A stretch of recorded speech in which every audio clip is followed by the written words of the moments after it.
Welcome to another episode of Addicted to the Q. I'm Brad, meets my mistress. We've got Brian, so fucking awesome barbecue, and the man, the myth, the legend, Michael Goff with King Louis Meat Apostle. How you guys doing tonight? We're doing pretty good.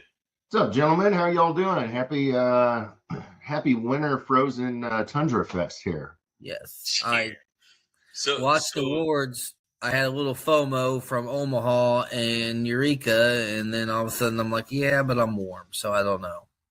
Is Poxitani Phil the 12th going to see a shadow?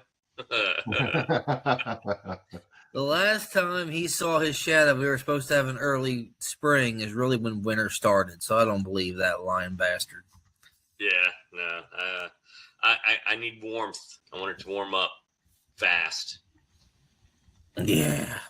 I don't know, though. Check right now to see what the odds are at Caesars to see if Punxsutawney Phil is going to see it. And right now, nothing official, but it's 4-1. So it's 4-1. We may get a little more winter.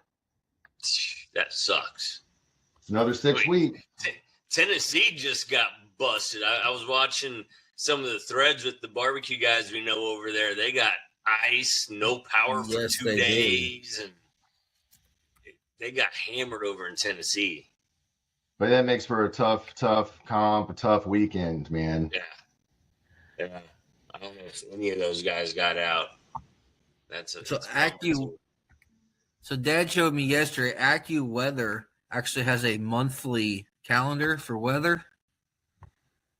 And it shows the 28th, and I'm going to cook at Independence at 56 degrees. If that's the case, I will take that all day long. Yeah, you can't trust that. That's more than 2 days out. I know, but I am getting a mini split. Going to hopefully get that put in before that contest gets done. Sounds like AccuWeather's taking the under on Punxsutawney. So hey, maybe they got the inside track. That's going against the betting odds. So there's this app, I guess, now that I've been seeing ads for that you can about bet on anything now. I forgot what the name of that app is. Yeah, don't share that one with me. I'll be voting on the placing bets on the Korean forklifting championship in 26. Ping pong championship at the Olympics. Well, that's like all the ones that you can bet on how long the national anthem is going to take at the Super Bowl. That's right. Did you cook anything this weekend, Michael? Man, I just literally got off the grill and got cleaned up, changed some clothes. I got down on these giant bacon wrap chops. I did a little Cajun style, and I cooked it on the Rectech. I didn't bust out the Hunsaker. I didn't want to battle it, so I did hot and quick on that Smoky Woods Ultimate Pellet Blend. I love that stuff. And then I stuffed some Anaheim peppers, and I made this crab dip yesterday, and we had a little bit of it left over, and I had a couple big giant peppers, Anaheim. So I stuffed it with that crab dip and wrapped that in bacon, threw that on there, some twice baked potatoes. So yeah, I'm fat and happy right now. How about you guys? What'd you guys get down on? I did not cook. I have a new project for a grill. I'm gonna have to start working on it. We took a big old tank out of a building, so it's probably going to be able to hold about 25 or 30 butts on it. So that's my new project for cutting a hole in it and welding it and all that. They're like, you want it or we're just going to throw it away? I'm like, yeah. Holy buckets. That's a win.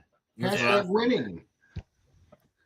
Now, Bradley, did you get down on I know Mark put out that new product for the Weber, and I saw it and I really forgot what it was. Did you get that? Yes, I actually went over there. We shot a video, and then he gave me one to have to use on the web. That thing is nice. Sweet. It actually, the one thing I like about it, you ever use those Weber Vortexes? Mm-hmm. Yeah. This one is actually made where when you take that center of the round hole out, this one actually slides right in there and has a hinge, and it sits on that thing. Oh, nice. Sweet. Yes. Yeah, and it was nothing to get like 700 degrees. And those wings were actually they weren't rubbery at all. They were like almost fried, like without batter, like that real crispy skin. And no baking soda, no nothing to help dry it out? Nothing. Nice. Took them out of the package, threw some rub on, and threw them on. And it's weird in the fact because the way the heat comes up and radiates around the dome of the grill, it actually cooks hotter on the top side than it does on the bottom side. Mm. Interesting. I love it. He's a mad scientist. I love to see the stuff he's coming up. Yeah. He's got a few other things in the works that I don't know how much I'm allowed to mention, but I did see on Facebook, and that was one of them that he's building, build them. I think these are 40 gallon drums that he's kind of homemade doing it. And that's a lot to do with shipping. Yeah. Yeah. Speaking of, let's talk about that for a hot second. What are your thoughts on the postal service rates? I'm more worried about that taking how long to get it places. That's the part that I think's stupid. It's insane. They've already lost a big package of mine that's supposed to be going to cook 320 butts for a firefighters event. I hate the postal service right now. I shipped a package to Alabama. It went from KC, was 30 minutes from where it was supposed to go, came back to KC, and then went and got delivered. Wow. Well, hey, let's take a quick break. I see in our green room that we have a special guest. So, yep, and then we'll get them. Take a quick break for the sponsors, and we'll bring a guest on. Addicted to the Q would like to shout out our sponsors: King Louie Meat Apostles Barbecue Rubs, The Good Charcoal Company, 3 ingredients, clean burning, Tillman's Real Pit Barbecue Sauces and Rubs, Hunsaker Smokers, the best drums on the market, Warhorse Trading Thermometers, and finally, Butcher Barbecue with all their supplies. Right, welcome back, folks. Coming to the stage. Right now at the stage, we got Todd and Susie Bullock. Hi, guys. Oh, hey. So I'm Brian. We got Brad, and then we got Michael Goff, Meat Apostle, King Louie Meat Apostle. Yeah. Hey guys, how y'all doing?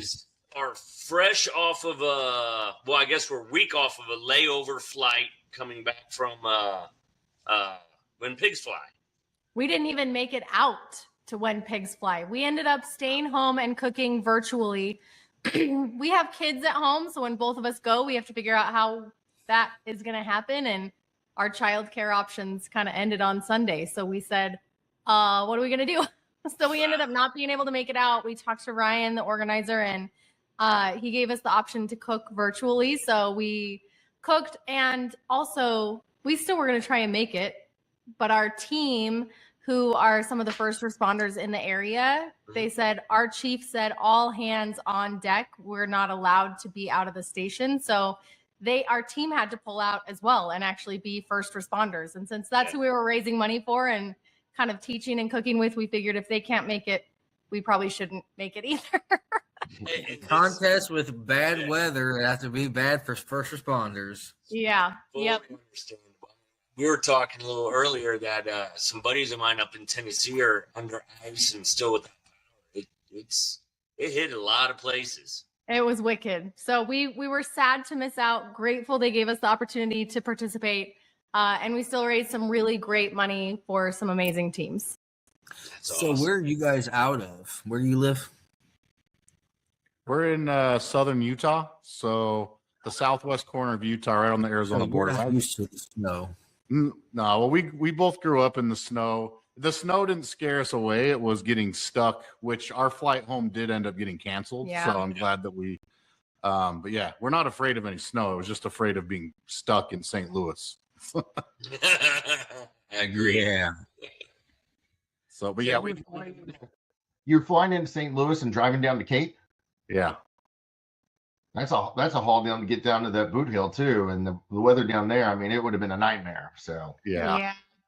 We had some real FOMO, but it was the right decision, not to go.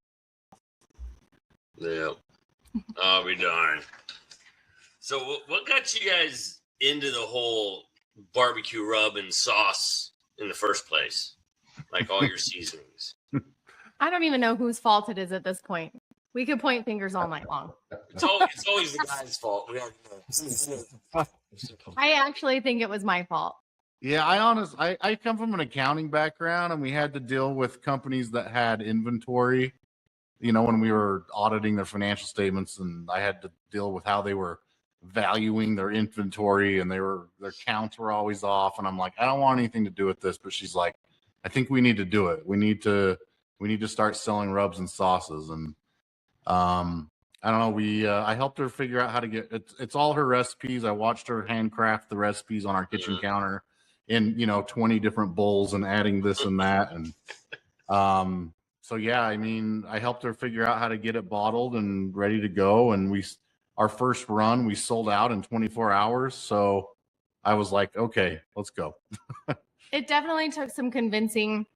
My first recipe that really went viral on social media years and years and years ago was for my sweet rub, which is it's really a basic sweet brown sugar smoked paprika based barbecue rub. But at that time, nobody was sharing their recipes for seasonings online.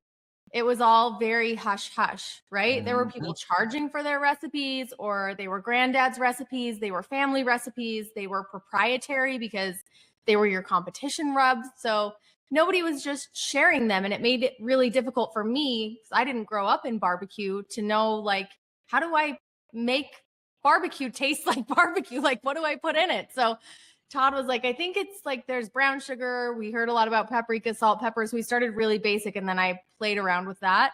And when I shared the recipe online, it just took off. And that's what really started the momentum, is because we had people asking us weekly. I got to the point where it was almost daily. I'm making this in 5-gallon buckets. Can you please just bottle it for me? It would be so much more convenient. So after enough of those requests, I said, Todd, if people want to buy a product from us, we should probably make the product, right? So that's really what kicked it off, is our audience said, we want the convenience, we want your flavors, and we want to be able to replicate what you're making on your blog and on your videos, and we want that, but we want it to be convenient. And that's kind of how we got into the game. Was just, our whole mission is to help people make better barbecue at home. And if this was something that was going to help them out, because it removed that one step that maybe made them go, I don't want to cook ribs on a Thursday. I got to make the rub. We got to do the thing. Like, so if that one step was gone, and it just made, them taking that first leap into barbecue easier or more accessible, then it made a lot of sense. So yeah, we sold out of that first run, and I looked at Todd and I said, I think we're in the product business now. So really soon after that, we introduced our first 3 sauces. We found a local small co-packer in Utah. And we had 2 that were, one that was making our rubs and one that was making our sauces, until we kind of got the ball rolling. And we've expanded obviously since then, but that was 2018. So we've been in the product game for a lot of years now, and it's been lots of changes over the years, but the recipes are still the same. From the first 3 that we launched, those are still our top 3 selling rubs. Now, when did the YouTube kind of start off? Was that about the same time? I mean, I got my channel name and everything right when I locked down the website. But we didn't really start filming videos for YouTube. Yeah, it was probably 2018, 2019. Yeah. That we kind of started filming those longer form videos. We were doing short videos for like Facebook and Instagram at that point didn't even let you post videos. So our video was limited to, the platforms that would let you post it. And that was pretty much YouTube and Facebook were kind of early days video adopters. I will say your pulled beef YouTube video has got to still be one of my favorite recipes to make at home. I will say that for sure.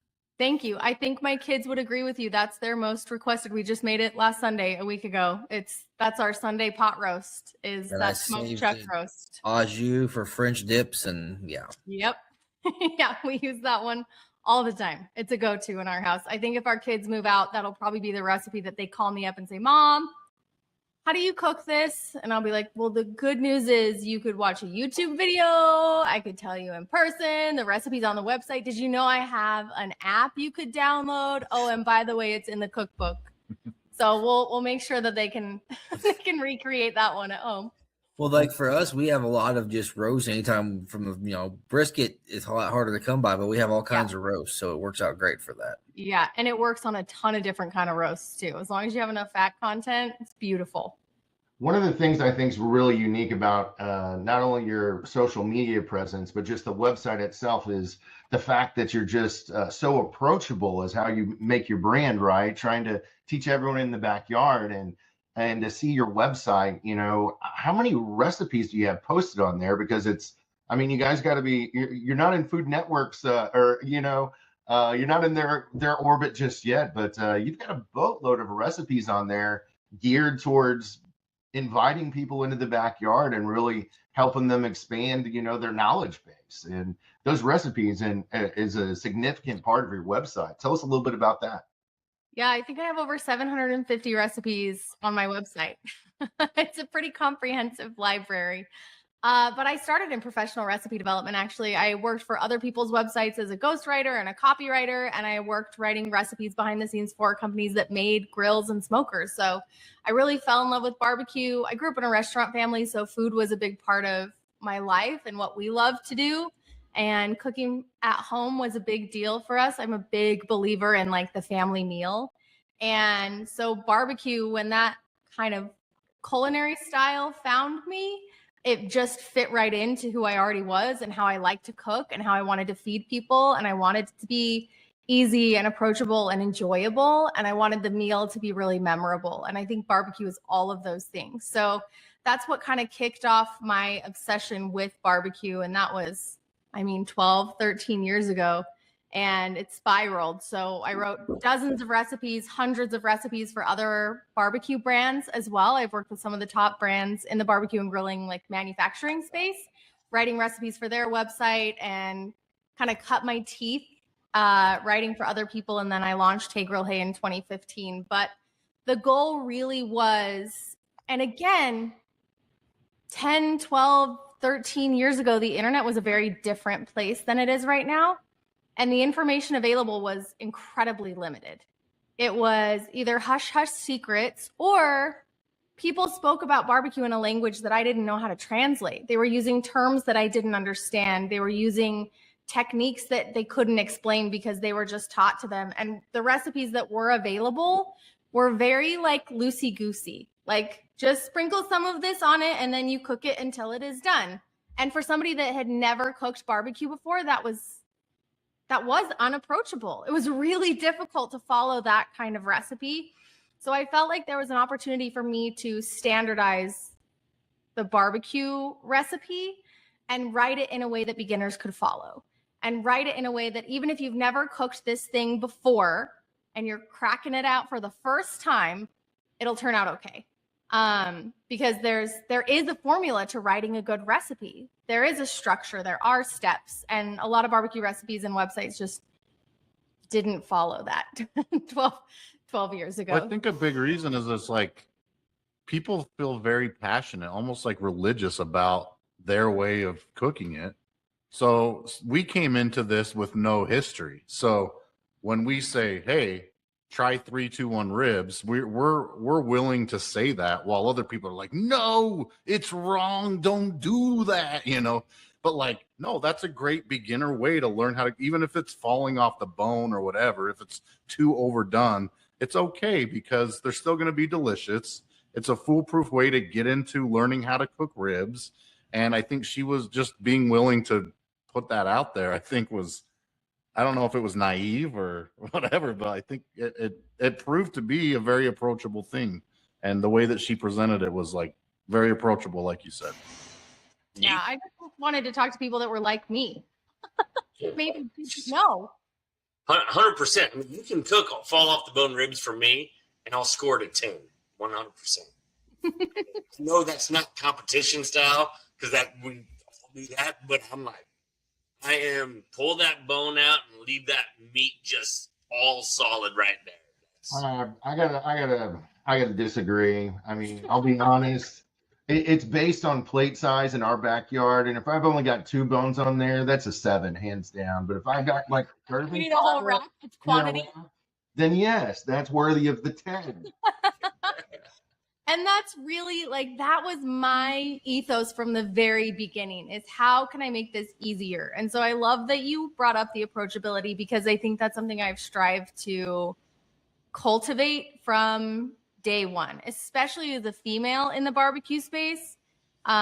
Just making the craft seem fun and enjoyable and accessible to everyone, and not limited to just a select group of people based on your gender or your experience or your age or your background.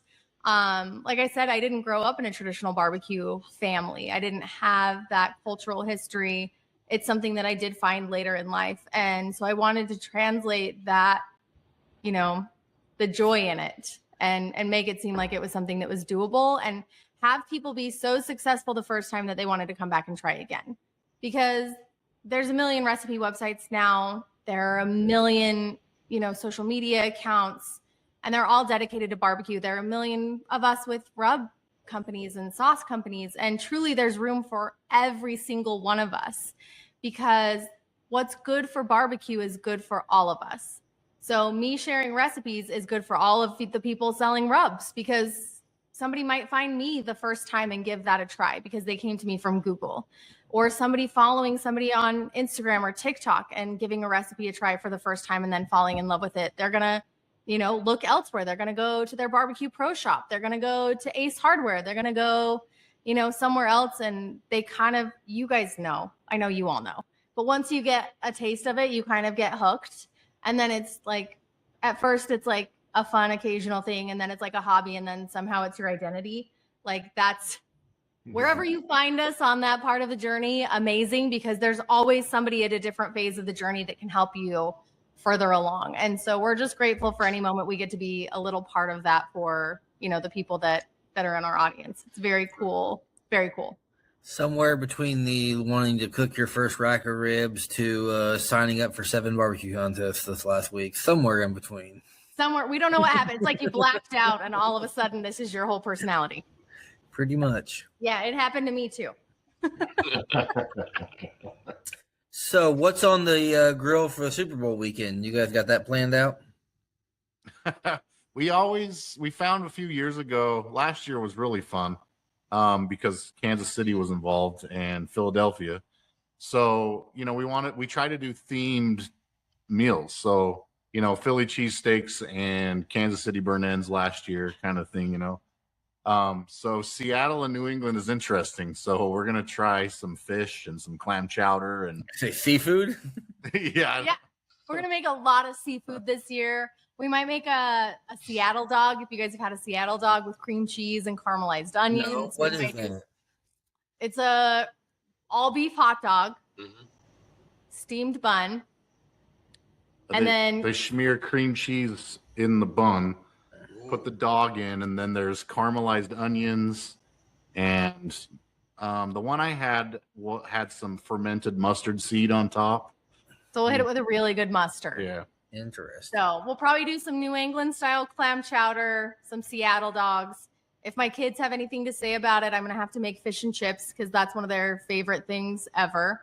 And I have like a chicken wing batter that comes in my wing kit, or you can snag it on its own, but that's what I use to make my fish when I do like fish and chips, is a simple, super simple batter. So we'll probably do some fish too. Yeah, that sounds great. Lots of seafood. It's kind of fun, actually, just letting the teams that are in the Super Bowl dictate the menu, because we have something different every single year. And it's been a bit of a riot. So yeah, last year, Kansas City and Philly were 2 really great food cities. So it was fun to pull from that. And I don't know, maybe I'll get a little brave and do some lobster rolls. I have a really amazing recipe for a grilled lobster roll. That's like a warm lobster roll. Anyway, they're so great. But we'll see if we can. I mean, we're in Utah, so I'm a little bit landlocked. Getting fresh seafood's always a little bit hit or miss. But if I can find something great, we might do some lobster rolls. Hey, well, I'm cheap. I wouldn't do lobster rolls for my buddies. I'm cheap. I know. That's why I'm like, maybe just the adults. The kids can have the hot dogs. Okay, yeah, we could put maybe. I mean, fish and chips. I'm sitting here thinking in my head. I'm a big kid. I'm like the goldfish in a bag of chips, and just throw that out. There's your fish and chips. No, we're deep frying. No, that's like growing up, I make steak and my kids about halfway turn their nose up, and I'm like, that's why you get hot dogs. That's why you get grilled hot dogs. The problem is when you raise your kids like we did.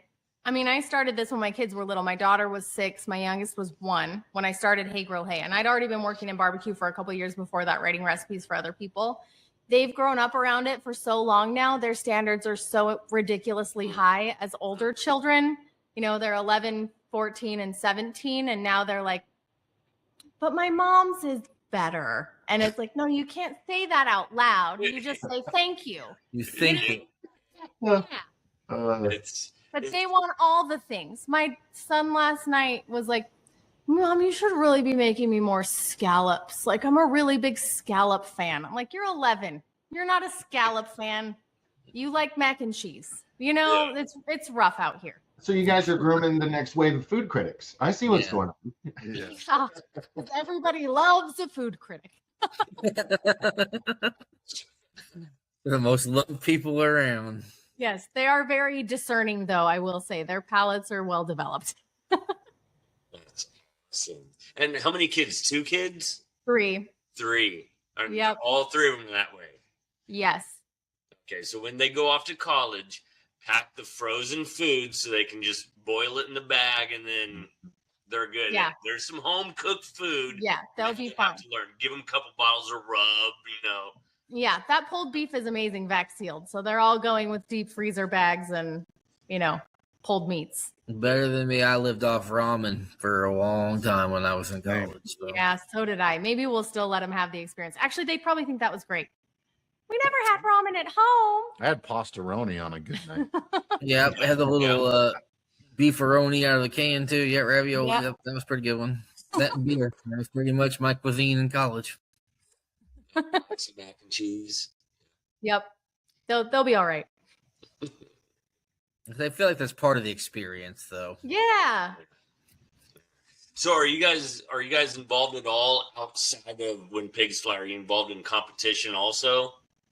Not really. I mean, we'll go to a couple events a year, less on like the competition side and more on the event side. So we're going to Memphis in May, and we're going to participate in the open fire, side of the event this year, which is really exciting. So we'll have a booth out there. We'll be cooking and feeding people samples, but we're not necessarily doing turn-ins. Same with the barbecue jackpot. It was in Las Vegas. We just helped out with that in December. That was December. Somewhere. Yeah. It was December. And we set up and cooked and fed people all day. And we were cooking with, some really great people, Al Fragoni, Mike Starr, Craig Carter. So it's really fun to kind of take that side of it. And what I love is feeding people. So competition's hard because I'm like, I don't even get to see you enjoy it. Like, it's a double blind box and I can't even look at you when you're eating it. Like, what's the point? Sometimes that's probably a good thing with the way some of them score sometimes. Maybe, I don't know. Maybe my heart couldn't take it. I like to think that I am well accustomed to criticism by living on the internet as a big portion of my job, but I don't know if I could handle people telling me in real life to my actual face that they didn't like it. That'd be tough. So you have YouTube. You get the people post comments just to post comments on some of that stuff. Yeah, but they're far away. Trolls. Pretend people. It's like being yelled at by a stranger on the street. Like, hey, your food's disgusting. I'd be like, okay, you don't really internalize it. But if they're actually eating it in front of you and you're watching them be disappointed, that would be problematic, I guess. Yeah, the ones on YouTube are the trolls. It's not like, a competition where I get a comment card that says it tastes fishy, and I'm like, that was hilarious. Part of that was fishy. That was hilarious. My gosh. Yeah. I don't know what you did to your chicken that day. I have no clue either. And what was it? Didn't even it literally was like 2 spots out of top 10, and it tasted fishy. Maybe they liked fishy. Maybe they wanted the fishy that day. Place high, but you taste fishy. I think the thing that chases me away from it is I want to go hang out and cook, and it's just the whole judging aspect just rubs me the wrong way. Like I just don't understand how, I'm friends with Bill Purvis, and like he can take GC and get first place brisket and then cook a comp the next weekend and cook it the exact same way, and his brisket takes dead last place. I was at a contest where a guy got 36th out of like 40 teams in a rib burn the night before. The next day he won 80 ribs and got first place. I said, "What'd you change?" He goes, "Not a dang thing." Literally nothing. I think, and this comes from somebody who is a KCBS certified judge and SCA judge. Todd and I have judged so many things, so we know how it works. And there is just an element of luck to it that feels a little bit risky to me, because you just don't know where you're going to land that day. Especially and I think that's part of it. But yeah, we don't do a ton of like sanctioned competitions, but we go judge. I went and judged the Jack this year. We'll go again next year. So we love like I said, what's good for barbecue is good for everybody. And being as in love with barbecue as a whole as we are, the competition side is a huge piece of it. So we love all of our competition friends. We love going out to events. I just am not the one to like set up a team. Also, I'm a little bit too, I think you have to be pretty focused and pretty dialed in, and your timing has to be right. And I just know that I'm not that kind of a cook. And I change things at the last minute. I'll alter things at the last minute. I'll make tweaks based on my tastes and my preferences. And that's just not something that consistency is really difficult to take into a competition setting. It worked really great when I was on Food Network competing in Barbecue Brawl, because, I have to cook it one time. I don't have to cook it week over week over week the exact same way. So I could change things at the last minute. I could tweak it. I could make it exactly what I wanted and what I thought the judges would like, because I knew who the judges were. So that was fun. But yeah, the KCBS circuit, I have so much respect for the teams that, show up and show out, because it is competitive and it is difficult and it is a challenge and it is unpredictable and all of those things. So I think y'all are amazing. I just know myself well enough at this point to know that it's not for me. Once the kids are out of the house, I am going to try to convince her to take a year and go on the road with me. Yeah, that's Todd's dream. He wants to give it a run for a year. Just it'd be fun, once out of the house. Yep. One thing I've learned real fast with scoring, I look at them as I walk to my vehicle and I throw them in the passenger seat, and then I try not to look at the scores again. If you take too much into consideration, you change too much, and then and you end up chasing your tail because you're changing too much all the time, and it's just, you gotta take it, like you said, with a grain of salt. Yep. I think Bill Purvis said something. I'm saying him. I'm obsessed with Bill. I guess I don't know. He is. He is a Bill Purvis fanboy. But he just said, you can look at the scorecard. That's fine, but don't change anything. Like, just stay consistent. Obviously, if you go 20 comps and you're hitting dead last, like maybe shift something. But like, if you're getting results, like, don't change anything. Just perfect what you're doing. Don't. Yeah. Don't keep changing one rub to a different rub, and then we know some teams that do that, and we always preach is like, just keep cooking what you cook. It's not the same judges, it's different judges every comp. Yep. It's not your food's good. Yeah. Brad Leininger at his class basically said, without saying it, that you put any kind of commercial barbecue rub that's got any kind of background and make it taste good, and it doesn't. 90% of the rubs are going to do the same exact thing. Yep. But no, Bill Purvis, I watch a lot of his social media too. He's a good dude. Bill's blown up, especially, and it's good to see him do so well. His social media presence just exploded too. So kudos to him on and his new glazes. My word. Did a brisket with his new mop or wrap. That was fantastic. And then it's about all I use in my brisket. Yeah, that was fantastic. I didn't. I got the. I can't remember if it was peach or the orange one, because my son stole it before I even had a chance to get it home. So follow up with him to see on that one. And I know he rolled out some new stuff, so it's always good to see new products hitting the market. Yeah. Yep. We love to see it. Speaking of new products, what's on the horizon for 26? Give us a little look in the cookie jar. What you guys got coming down the pipe? The biggest project we're working on right now is the cookbook. So it's done, it's edited, it's actually being printed right now, and we'll have it this spring, which is really exciting. It's after 10 years of publishing recipes online and AI changing so much of what people think or how they get recipes. Because if you Google a recipe now, AI is just going to give you an answer.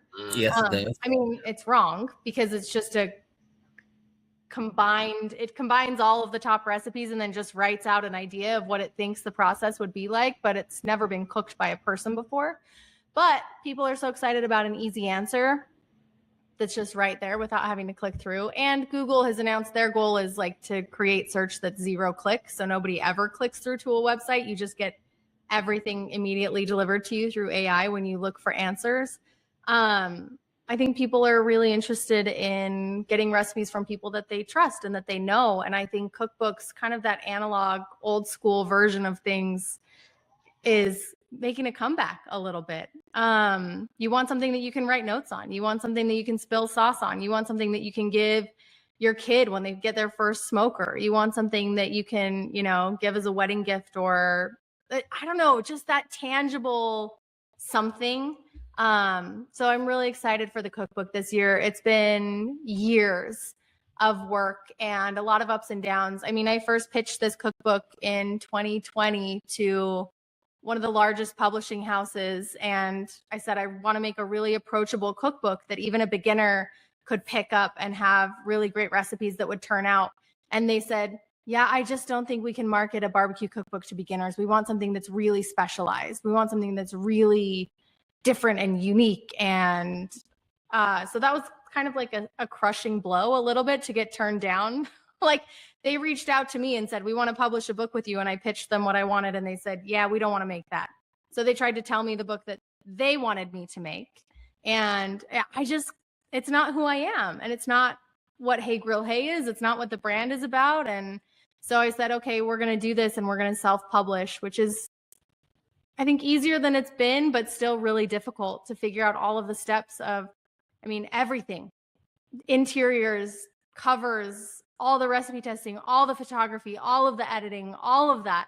And then figuring out how to get the book printed and shipped and put together. And it's been a labor of love. It's been almost 2 years of really heavy focus once I decided, okay, we're doing this ourselves. So that'll be really exciting this year. We're planning a fun book launch towards the end of April and then a little bit of a book tour in May. And we're hoping to partner with some of our retailers that carry the rubs and sauces as well in a bunch of, the cities where our products are carried. So we'll be traveling a little bit this year to a couple different spots. We'll have the books at Memphis in May and all the other events that we're attending this year, but we'll be doing a little bit of a cookbook tour and some demos and classes and stuff like that with some of our retailers. So that'll be exciting. And then our products are going through a little bit of a brand refresh, which is always a lot of work as well. So who knows, there might be something later this year that I haven't even started working on yet, but we got to get the cookbooks here and through May. So that's kind of our biggest focus. And then we're looking to bring the products into grocery. So we started direct consumer, just on our website. And then we kind of grew a small retail presence, which has been amazing in the outdoor and sporting goods and hardware space.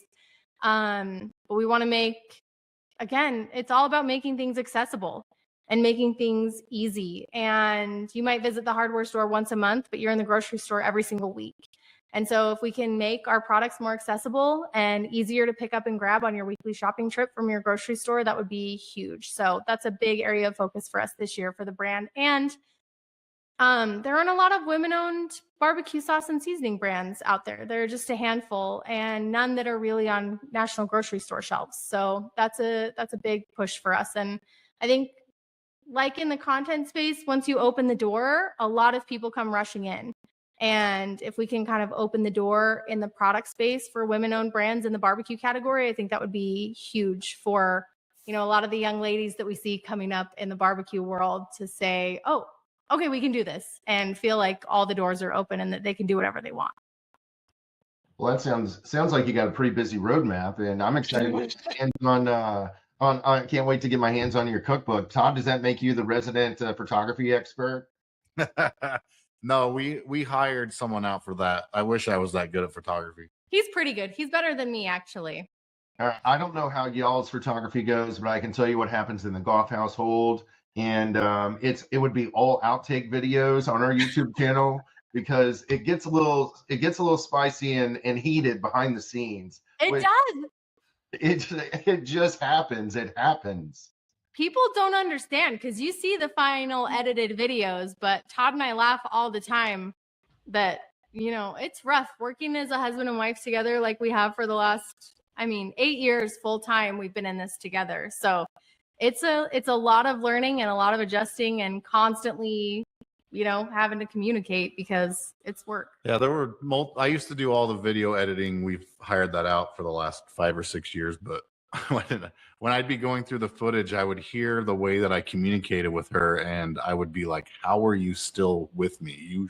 You should leave me immediately." Like I'm just like, I sound so mean. Like it's just so crazy, but it is in those moments. It's just really stressful, and you see it one way, and she sees it another way, and it's crazy. That's why me and my wife don't have turning boxes or turning times together. Yeah. Contests. Nope. It's good to have your own individual responsibilities. We made it work. Well, if my wife's in the kitchen, I'm not in the kitchen. I learned that one the hard way. And I'm the one that cooks in the house. And I'm like, you do you, I'll clean the mess up, and then I'll get doing what I do after you're done. I've learned to just ask either one of us if we're cooking, do you want my help? Or do you want to do this one on your own? It just happened tonight. Literally tonight for dinner. I had this idea for a quick meal, and I'm like 5 minutes in. I've got the onions and peppers chopped up, and then I see her stand up from the couch and come back to the kitchen. I'm like, oh, okay, look out! Here comes the boss. Oh no! No feedback. I asked if he wanted help, and when he said no, I quickly left. So how did it score? Were there any comments on your scorecard there, Todd? You'd like to share? Solid 10. So I made some pork belly on Friday, and he diced the pork belly and made a pork belly chili, and it was phenomenal. So no notes, 10 out of 10. Would eat again. The kids devoured it. It was delicious. That's saying something if the kid, because my biggest critics are why didn't you make it as good as last time, Dad? It's usually what I hear. Yeah, everybody loved it. He nailed it. I will say one more thing we're working on this year is last year we came out with these gloves, like the heat resistant and waterproof, oil-proof gloves, and we've got a lot of feedback on those. So we're adding a Velcro strap, so it comes up a little more, so it's a little wider on the wrist, and we're adding a 3XL size. So the largest size we could get on this first run was 2XL, and those were still too small for some of our large-wristed barbecue friends. So we're coming out with a 3XL size. We're redesigning them a tiny bit, so they should be easier to get on and off and fit around the wrist a little better. So yeah, Pitmaster Gloves 2.0. Yeah. There it is, hot off the press. Yeah.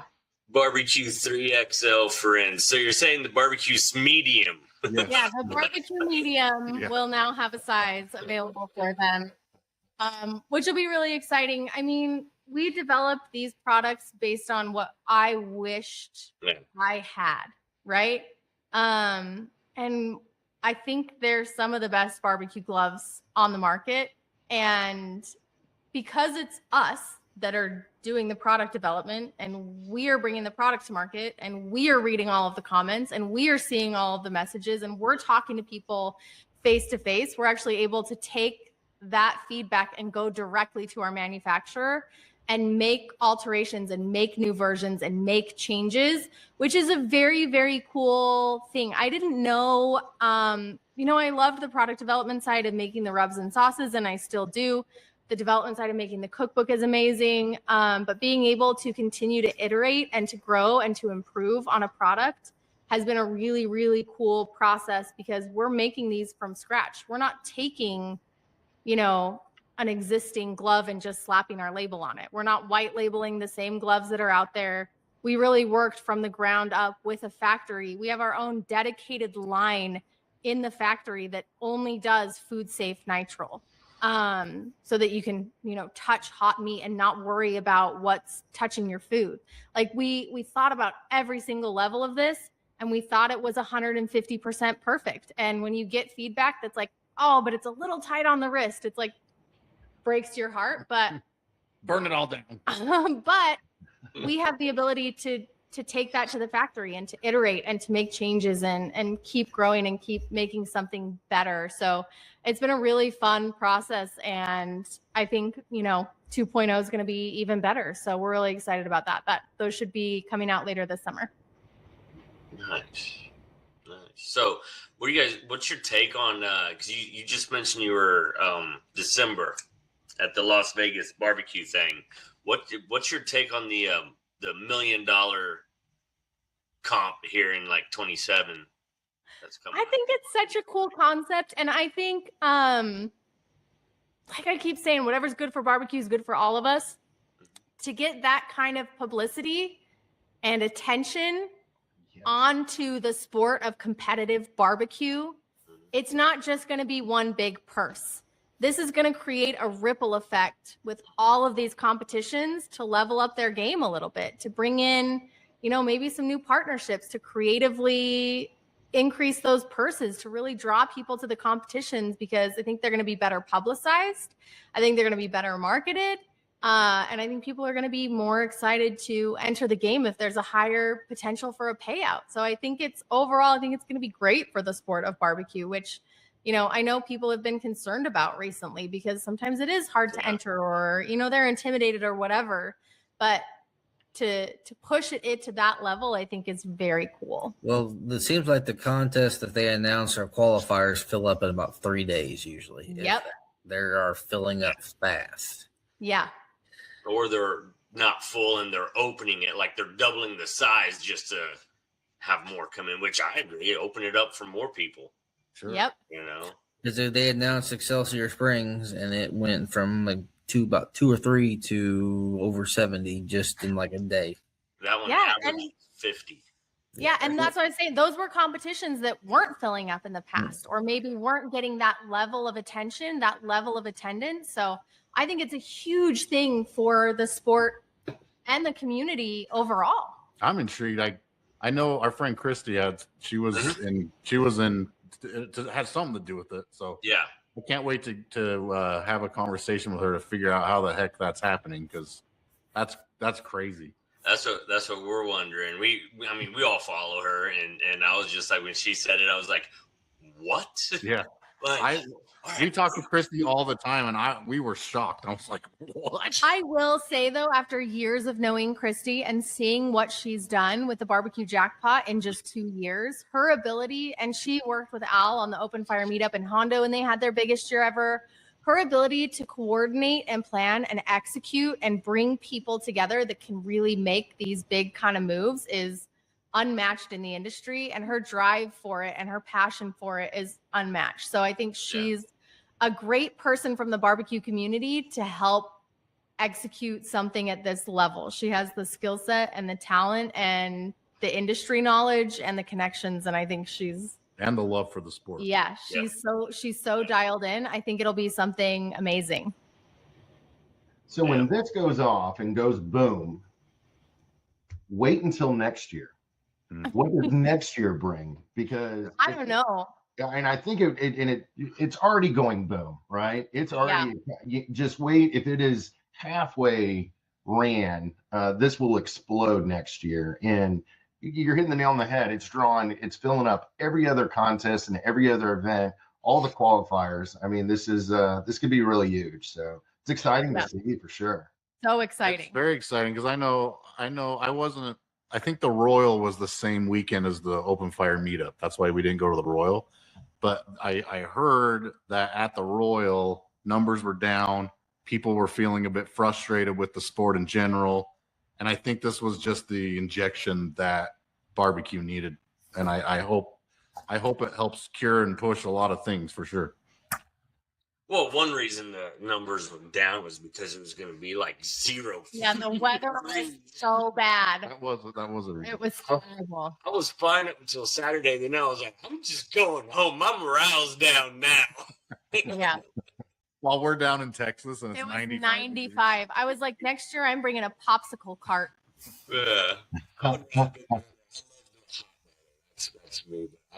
We've been at the Royal before where they were driving around offering IVs and making sure everyone had Powerade because on that blacktop 100 degrees and humidity, like it's not healthy. No, the middle of September is when the first time I judged it and all that. And on that speedway, there's nowhere to get out of the sun. It is downright. I'd rather have, to be honest with you, I'd rather have the heat on than I would the AC. As cold as it was the Sunday of the Royal, I'm not a big fan of, but I'd rather have it cold than I would hot. Yeah, it was brutal. Really cold. So let's see. Open fire. Are you guys doing that like at all these comps? Because Memphis and May, this is the first year for it, right? They're combining with, what was the other one they had? Smoke Slam. Slam? Yeah, so they're combining or something. I've heard. No, Smoke Slam is postponing. I think they're going to try and find some different dates. Having it on the same weekend, I think, was really rough. And Al Fragoni doing his open fire portion of Memphis in May. It's like Al's open fire meetup event as like a section within Memphis in May. So they'll have open fire turn-ins. It's an open fire contest, similarly structured to the open fire meetup. So on-site judging. Yeah, it'll be a cool kind of second competition within the competition at Memphis in May. It'll bring in a bunch of different types of teams. A lot of international teams love to compete at these types of events, which is really cool. So you get to try a bunch of different stuff. So we'll be there on the open fire meetup side, not on the competition side, but on the public facing side where we're doing, live cooking demos and feeding people. So Hey Girl, Hey will be there. I think they're doing a paid, like it's an additional fee that are getting in, but anyone can go into the area and wander around, but if you buy a bracelet, then you can get samples from all the teams that are cooking as well. Oh, nice. Yeah. Very nice. They stopped that back in COVID. Yeah. So I think it'll be good to have something like that back and bring, again, similar to like the $1 million purse, bringing a lot more competitors into the barbecue space. I think this open fire style of cooking invites the public in to this side of the barbecue space, because a lot of these open fire events have that public facing aspect to them where they're feeding people samples, or people can come in and watch, the whole animals being cooked over an open fire, watching flames jump up and they're hanging vegetables. It's such a dynamic, performative style of cooking. It's incredibly engaging, and bringing the public in and getting them excited. So many videos, so many social media posts. It really drums up that public side of barbecue, the public facing, the public interaction, the public viewing. And I think that's kind of like what's raising the bar on that side of the barbecue world right now. I think we're really fit to see continued expansion of barbecue as a whole across both like social media and public events and like the competitive side of things. It's really exciting. I think it's going to be a great year of barbecue. Sounds like it. So let me ask you just one quick question. Okay, it's probably going to be a two-part question. Favorite NFL team? Do you have one? No, I will cheer for whoever's food I like the best. Oh, okay. So then that makes it hard of who do you want to win the Listen, Super Bowl? I grew up in Utah. We don't have a team. I don't have a regional team. So I never got super locked into the NFL. My dad was a car guy. So we grew up watching NASCAR and IndyCar. I have more of a background in car racing than I do football, but Todd grew up a football fan. Yeah, I grew up watching football every Sunday. No local football team in Utah. Everyone tried to be Denver Broncos fans, but I never liked that. When I was my first team, I chose based off of my initials, TB. So I went with Tampa Bay. and my favorite color was orange because I loved Reese's peanut butter cups, and they had those like weird orange creamsicle. I chose Tampa Bay when I was a kid, and I've come back to that recently. So I'd say currently Tampa Bay is my team, but I did have a good San Francisco 49ers run in there during the Joe Montana, Steve Young days. So yeah, I'd say either San Francisco or Tampa Bay for me. To be expected. It's hard to hate on the Bay when Montana was there. Yeah. Oh, yeah. All right, Susie. So old school NASCAR drivers. My dad was an Earnhardt man. Okay, there you go. Ricky That Petty, or Tony Stewart. Any of Petty's drivers. Yeah. So I got someone's favorite. Okay, so now who are we rooting for the Super Bowl? Seahawks. All right, there you go. Seahawks. No, I don't know what. I'm sorry if you're a Seahawks fan, but I don't know what it is about the Seahawks fan base, but they just turned me off. I don't know why. I agree. And I just don't like New England at all. So I'm like, who do I root for? I'm like, okay, well, I didn't want New England in anyway, so I'm just going to go for Seahawks. Yeah. Bradley, who's winning the Super Bowl? Who's your team? Who are you picking? Me? Brad. Seattle. Todd? I think New England's going to pull it off, man. Really? Yeah. Seattle's pretty tough on defense. I don't know. Susie undecided if you're flipping it. I'm thinking New England because I like chowder. Brian, Brian, who are you picking? I am all Seattle, man. I cannot have New England in. They already have their dynasty. Yeah. It's a I coin wouldn't be flip sad for either me. way. I'm waiting to see if you guys. I'm Team Lobster Roll. I can be swayed, Todd. I'm just saying. Lobster roll. Lobster Roll. Yeah. Got to be New England. That's it. See, I like how your choice of picking teams by food is kind of like I knew somebody that would do the March Madness bracket by the team uniforms. If they like the team uniforms, they were. Team choosing equivalent is like the puppy bowl when they just send the dogs out there and whatever bowl they go to get their snack from is the one that wins. That's me. I like the way you do your Super Bowl food though. When I start doing it. It's so fun because it really is something different every year. It pushes me to be a little bit more creative and try something new. And I love a theme.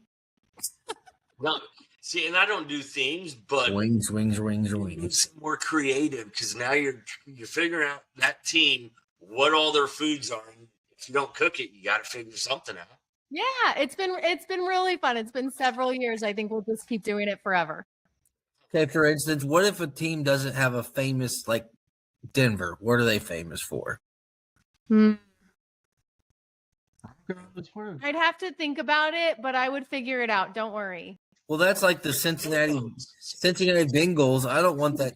Chili, Skyline chili. No, that's It's one of my favorite. I have a recipe that would change your mind.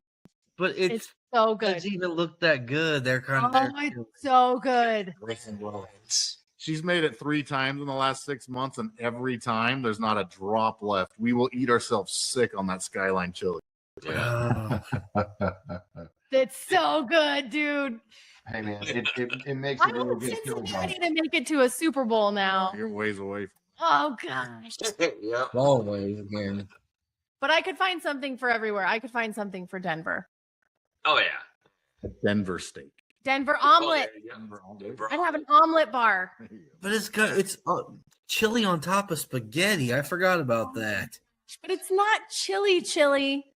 There's a whole story behind it. I don't know if we have time, but it's like a Greek diner and they wanted to make American chili, but they used Greek seasoning and then they put it on spaghetti. They put it on hot dogs, cheddar cheese on top and onions. It's banging. It's so good. I agree. It is delish. Yeah. They sell it in that $3 platter too, and they just coat it, man, and it's mounted with the cheddar cheese. It's so good. Go look up my recipe and give it a try this week. It's a cheap meal and it's so good. Mm. I'm gonna have to. We do, by the way. We are a big fan of your baked bean recipe. With the bacon on top. Yes, Yeah, that's a classic. It's a good one. we like it because it's not over. I don't know. My wife really likes it because it's got more tang than it does sweet. Yeah.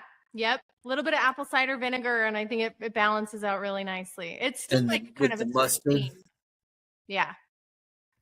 Green chili is what Denver is made for. Or a Wouldn't that be mountain New pie Mexico? pizza. I don't know. I caught 2 games out there last year, and all I saw was smash burgers and people doing chicken cheesesteaks. So I didn't see any green chili in the parking lot in Denver. So That's what that's Google though, so who knows? That's probably AI, so it's probably it's an AI. AI. Golly. Telling you it knows nothing.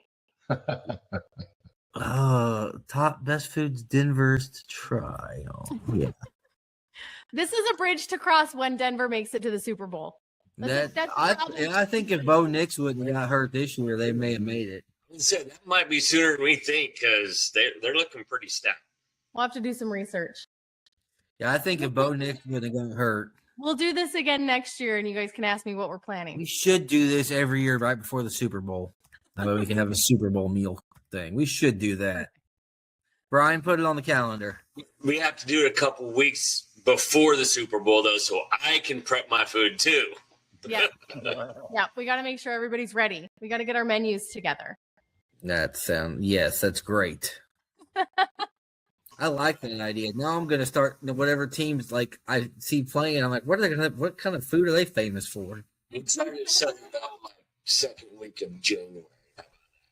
Yeah, That perfect. sounds good. It really is so fun. I'm looking up Hey Girl Hey Skyline chili recipe now. There you go. Perfect. This was a win. Well, guys, I want to tell you, I appreciate it. I know it took a while for you to contact us.